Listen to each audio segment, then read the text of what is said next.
सानै पलिटिशियानफ्रा जोंनि एक्सएनडिपि केडारफोरखौ बोबथिंनानै गावनि स्वार्थनि थाखाय बाहायनो नागिरदों आरो जोंनि माखासे केडारफ्रा बेखौ बुजियाखै बुजियाव बोबथिंजादों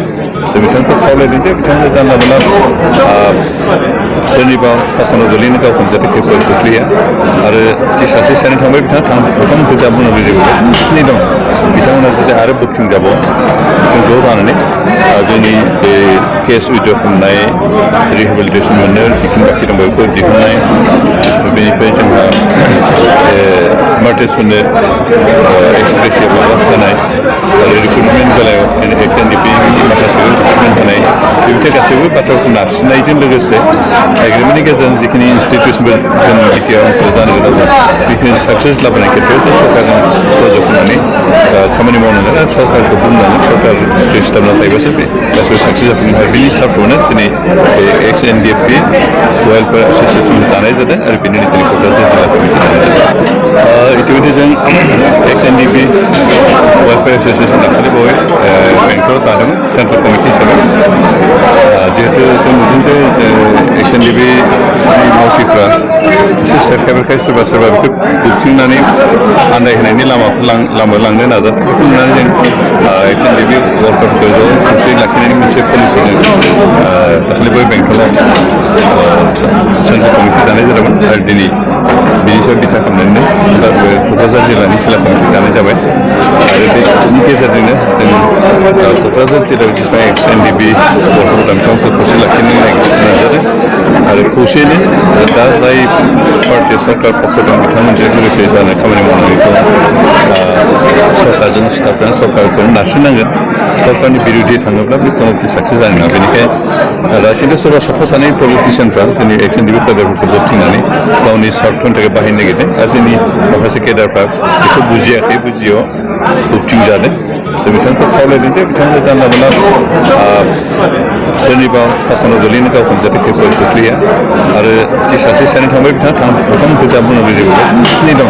बिथांमोना जाहाथे आरो बोबथिंजाबाव जों ज' जानानै जोंनि बे केस उइड्र खालामनाय रिहेबिलिटेसन मोननो जिखिनि बाखि दं बेखौ दिहुननाय बेनिफ्राय जोंहा मार्टिसफोरनो एक्सप्रेसिभ माबा होनाय आरो रिक्रुटमेन्ट बेलायाव एक्सएनडिपिनि माखासे रिक्रुटमेन्ट होनाय बेफोर गासैबो बाथ्राफोरखौ नारसिननायजों लोगोसे एग्रिमेन्टनि गेजेरजों जिखिनि इन्स्टिटिउसनफोर जों बिटिआर ओनसोलाव जानो गोनां बेखिनि साक्सेस लाबोनाय खेत्रआव जों सरकारजों सहयोग खालामनानै खामानि मावनांगोन आरो सरकारखौ बुंनांगोन सरकार सिस्टेमना थायोबासो बे गासिबो साक्सेस जाफैनो हायो बिनि हिसाबखौनो दिनै बे एक्सएनडिपि वेलफेयार एस'सियेसन दानाय जादों आरो बेनि दिनै क'क्राझार जिल्ला कमिटि दानाय जादों गोबां एनडिपिफ्रा दाबो गोबां जेलाव केस दङ आरो गोबां जेलावनो थानो गोनां दं दाबो गबोआखै बेनि सायाव मा बुंनो सानो नोंथांमोननि सरकारा माबायदि हाबा मावदों बिनि बिथिङाव जों इतिमধ্যे खामानि मावबाय थादों जायफोरनि केस ट्रायल जाबाय थादों बिथांमोननि जिखिनि उकिलनि थाखाय नांगौ फरायसालिसिम फैदों आरो जायफ्रा कनभिक्टेड जाबाय एक्सुवेलि कनभिक्टेडखौ जों सरकारा दिहुननो होनबाबो दिहुननो हाया बेखौ कर्टनि गेजेरजोंसो दिहुननांगोन आरो बिनि थाखायनो जों उकिल इतिमধ্যे एपइन्टमेन्ट होना दोनखाबाय आरो बे उकिलफ्रा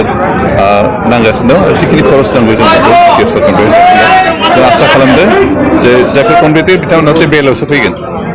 खिन्थु जायफ्रा दा ट्रायेलाव सोरबाय थादों बिथांमोननि जाहाथे जों ट्रायेलाव साक्सेस जानो हायो कनभिक्सन जाहाथे जाया बेनि थाखाय उकिल एपइन्टमेन्ट होनाय जादों नायनायनि मा जायो बेनो जों बिथांमोनखौ जेलनिफ्राय दिहुननायनि पलिसिखौ लाबाय बिटिआर रेकर्डनि बायदि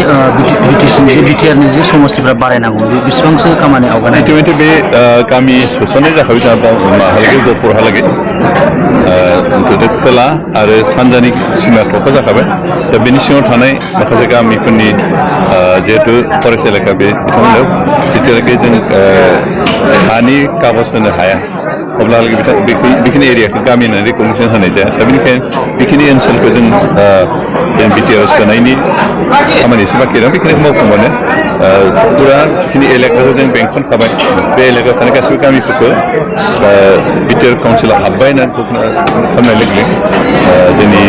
डिलिमिटेसनाबो जागोन अर्थात जों एडमिनिस्ट्रेसनजों मोननाय बेनिफ्राय बेखिनि जागोन आरो बेखिनि जायोबानो जोंहा माबाया समस्या गासै 54 जागोन आरो एमसिएलए 60 जागोन 6 जना नमिनेट आगोलनि बायदि 6 जन नमिनेट थागोन। सिडलिनि उफ्रा बिसायख'थिनि सोमोन्दै मा बुंगोन नोंथांमोननि एनडिएनि बिजाथिया माबायदि भट मावो? ओरैनो दाहालागै जों बिजाथिखौ डिक्लेयार खालामथ'वाखै खिन्थु खुब सम्भब सायख'ना दोनखाबाय माथ्र' भटखौ होखाथ'वाखै बे बिसायख'थिनि थाखाय जों गासैबो बिथिंनिफ्राय खामानि मावगासिनो दं जों आसा खालामदों इउपिपिनि बिजाथिनि देरहागोन।